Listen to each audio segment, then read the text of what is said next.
Why was the cow such a heartthrob on the farm? He was a smooth talker.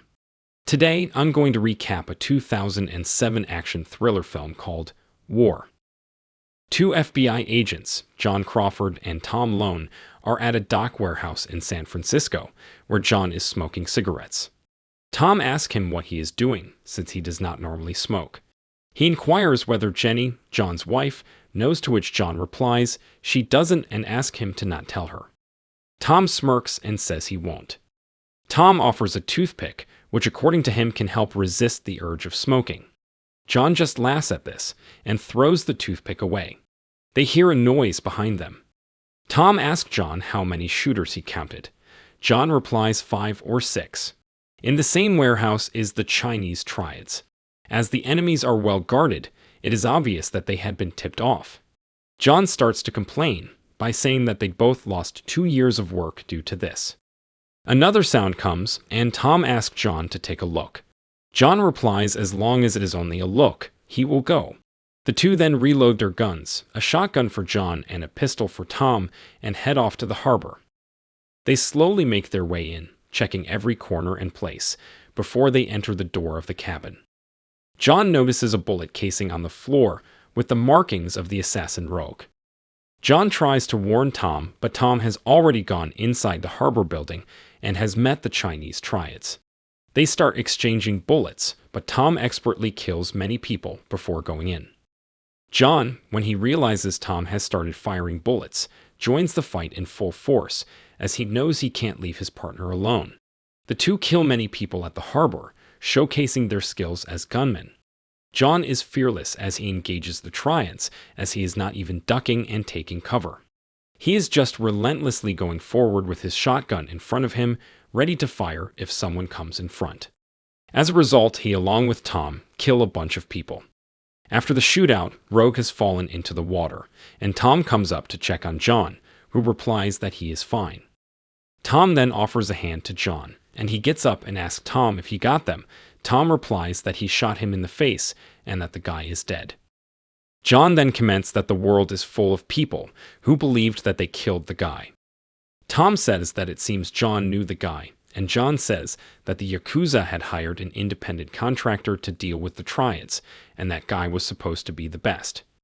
He also comments that the CIA used him as well, and that this guy is a myth, and the story about him killing his handlers was also fake. He picks up a bullet casing and shows him the man's symbol on it. The two continue talking until the police arrive. The cops ask them to stay still, but the two show their badges. A couple of days later, Tom is at his home, and he receives a call from John. Tom's wife picks up the call and asks him to wait while she gets the phone to Tom. Before she hands him the phone, she asks Tom to tell John that he cannot smoke in front of the kids, and she thought he had quit. Tom then answers the phone, and John starts to talk to him, but mid-conversation, John's wife interrupts him and takes his cigarette away. Then she picks up her daughter, and the two go out to shop. Tom and John then discuss the case. John learns that Rogue's body has never been recovered. Tom also informs John that Rogue's body has been devoured. Rogue has been presumed dead. John hangs up the phone after speaking with Tom. He then tells his wife that they need to pick up some steaks. John and his family are planning to visit Tom's house. Regrettably, it is revealed that Rogue is still alive. Tom's residence is found by Rogue. He enters the building while Tom is in the bathroom and starts beating his wife. Hearing her screams, Tom comes out, but is shot by Rogue, who then throws him through a door. He falls inside and sees that his wife is hugging his daughter, and they are screaming for their lives. Rogue first puts a gun to Tom's head, but then he points the gun at his family and fires 2 shots. Rogue then sets fire to the home and leaves. John is asleep in the car when he is woken up by his wife, who sounds worried. There is a lot of police outside Tom's house. It seems that the house was set on fire. John immediately rushes out of the car and starts walking towards the house. A cop tries to stop him, but he shows him his badge, and the cop allows him to pass. The cop then tells him that they have 3 fatalities. One of them is a man, the other is a woman, and the third is a child. John opens one of the body bags and is taken aback by the sight in front of him. He starts gasping for breath and then takes a look at his wife, who also seems to be crying. John goes into Tom's burnt house and starts looking around for some clues. He discovers Rogue's gun shells. As he sees the shells, a cop tells him that CSI needs to sweep the scene, and they need to do their job. John then gets up and walks outside, puts on his glasses, and then opens his fist to reveal a bullet casing with the Rogue's logo. A while later, a man is shown driving a sports car to a club. He is immediately allowed into the club. Inside, people continue to dance as the mystery man walks through them. Some members of the Triads are shown looking at this through their cameras, while the man slices the necks of some guards and continues to walk into the private area of the club. He follows a man who is being led by a prostitute. A prostitute runs crying out of a side room, carrying her clothes with her. A member of the Triads then walks out and sits on a chair in the center of the room as his goons continue gambling. The girl runs by the mystery man, and he enters a room where the man he is following is having sex with the prostitute. He shoots the man in the head as the prostitute screams. Hearing the gunshot, all the gang members grab guns and start looking for the source of the commotion. Suddenly, their cameras go off, and the Triad boss tells his dogs to get the guy. The dogs run off in search of the intruder, but just as they turn a corner, they squeal, and then there is silence. The man then comes around the corner as all the gang members start shooting at him. Thinking that he is dead, the boss sends one of his goons to check, but when he doesn't return, he calls for him. But this time, one of his dogs comes around the corner and comes to lay next to him. It turns out that he has a bomb tied to his neck, which goes off, killing everyone in the room. Rogue is then shown walking towards the Triad member, and when the man asks why he betrayed him, Rogue shoots him. John seeks vengeance for his companion and promises to assassinate Rogue. Meanwhile, Rogue instigates a fight between the Triads and the yakuzas in San Francisco for no apparent reason.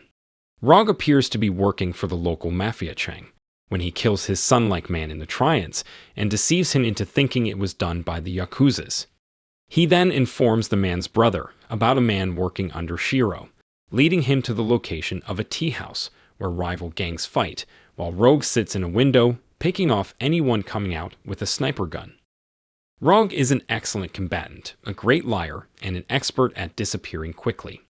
While still working for Chang's Triad, he works for the Japanese yakuza and kills Chang on their orders. However, he did not carry out the mob's full command by not assassinating Chang's wife and daughter as he had promised Shiro. John discovers that Rogue had plastic surgery to alter his appearance and tracks down the surgeon who performed the procedure, confirming his current identity as Victor Shaw. John gets photos of Rogue murdering Shiro's assassins and helping Chang's wife and daughter into a car, thanks to his watchman. He provides these photos to Shiro, who is lured to San Francisco by Rogue using a pair of precious gold horse statues from Japan, one of which is a fake of the other. Shiro orders his men to torture Rogue in order to discover where Chang's wife and daughter are kept, but Rogue escapes and kills Shiro's men before detonating the bomb he had hidden in the second suitcase, killing almost everyone except Shiro. He decides to fight Shiro with a sword. Shiro takes up a sword as well. When Shiro wonders why he's doing this, Rogue explains that it's because Shiro ordered a killing. Shiro ponders which of the various orders was for the assassination of Tom Lone and his family. He should not have ordered the women and children to be killed. Shiro recognizes Rogue as none other than Tom Lone. Rogue murdered Tom's family, but Tom was able to avenge them. Tom underwent plastic surgery to portray himself as Rogue after killing him. 3 years after Rogue and Tom's family were murdered, Tom returned to San Francisco to kill Shiro's adversaries, henchmen, and Shiro himself. Tom planned to avenge the death of his family by killing Shiro last. Rogue begins a skilled fight that the mob eventually loses, revealing another shocking truth. It's all because John allowed it to happen. This adds another interesting twist as Rogue beheads Shiro after discovering the truth. The wife of Chang receives a parcel containing the original gold horse statue and a message from Rogue saying, "Make a new life." Shiro's daughter, who had returned to Japan, receives the identical message, along with a bag containing Shiro's head. Rogue summons John to a meeting, at the first known location for both of them, and John dispatches a sniper to the location in order to assassinate Rogue. Rogue and John fight ferociously, and when they are face to face, Rogue exposes himself to be Tom Lone. John recognizes Tom's gaze and apologizes, asking if he could ever forgive him. Tom adopts the moniker Rogue. When the FBI agent assigned to shoot, Rogue tries to shoot him. John steps in front of him, and Rogue shoots him in the back, killing him. John apologizes to Rogue, but Rogue refuses to accept his apology. Tom, as Rogue, drives away in his car with the suitcase full of money that the Triad had given him earlier. If you enjoyed this video, don't be shy to hit the like button, and if you disliked it, hit the dislike button twice, just to be sure. It would be best if you watched the whole movie. Thank you very much for watching. Please subscribe for more videos like this.